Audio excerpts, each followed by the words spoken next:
Hello and welcome to Sega News Bits. I'm Barry, with me is George. Hello, everybody. And we are going to be talking about all this new Sonic Mania news. Sonic Mania that has hit. Lots of stuff. So we know the date, we know the price, we have some new teases of the game thanks to a pre-order trailer, which is the most unexciting name for a trailer I have ever heard. Yeah, so give us your money early trailer. Yeah, so let's go through them here. So first off, the release date is going to be August 15th, and I believe that's worldwide. I've been hearing that Japan gets it on the 16th, but what with time zones and all, I'm sure, you know, the 15th here is the 16th there, so it's not a big deal. And that was leaked a few days early, and that was on Steam, and then later people started finding out the actual date from Sega themselves. And so it's going to be releasing on Switch, PS4, Xbox One, and PC.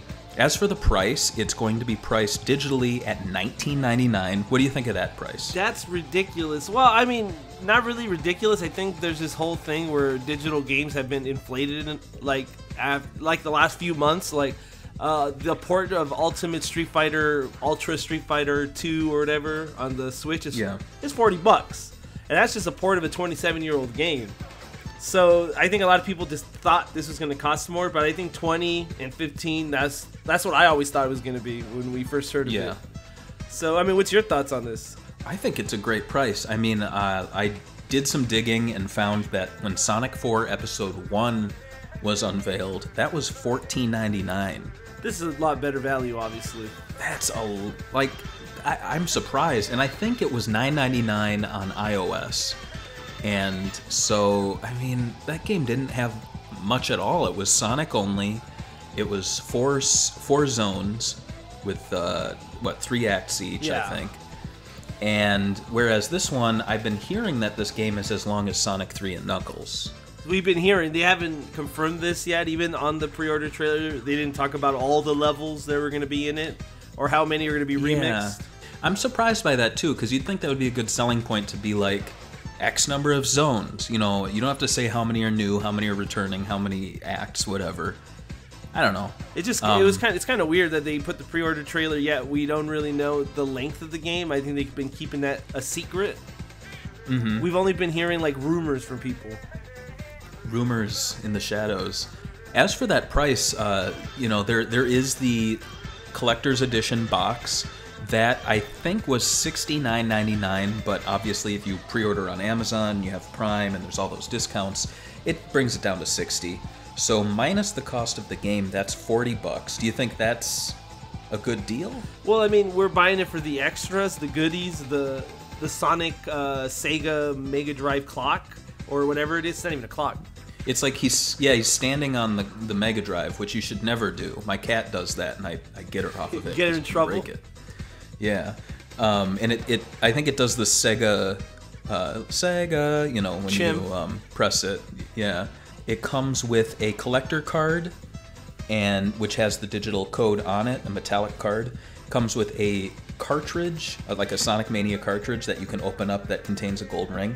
I think that's a really good deal. Like, I remember seeing the statue in one of the streams, and that alone looks like it's worth, you know, $40. I agree. I think it's worth the price for the stuff you have. I know a lot of people are disappointed it didn't come with a physical version of the game. I think that's something they could do in the future. Maybe do like a limited run physically to sell more copies. Yeah. I mean, I'm all for physical releases. With this game, though, I don't know. I'm already kind of annoyed that I have all these disc-only games, and I'm like, I want to play Puyo Puyo Tetris. Let me eject Yakuza 0, let me put the disc in, let it read the disc. Whereas, you know, like on my 360, almost all the digital games I have on there, like all the XBLA games, those are really easily accessible. So I was going to ask you, what's your opinion on this not making the 25th anniversary technically, right? Yeah, I mean, for the longest time, I was one of those people saying that the 25th anniversary does not end in December. It ends when the 26th anniversary starts.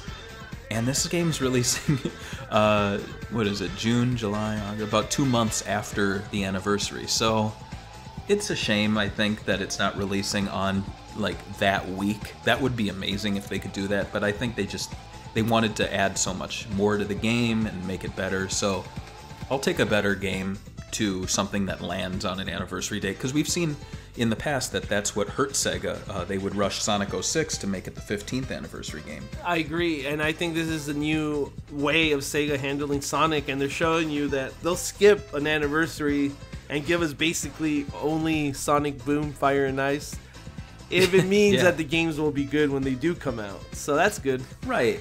I mean, because 5 years from now, are we going to be talking about it being an anniversary game, or are we going to be talking about the quality of the game? Quality of the game. Yeah, exactly. So, last bit of news is that there was a trailer. Let's just go through it real quick. I mean, should I play it and we can talk over it? I mean, you could do that.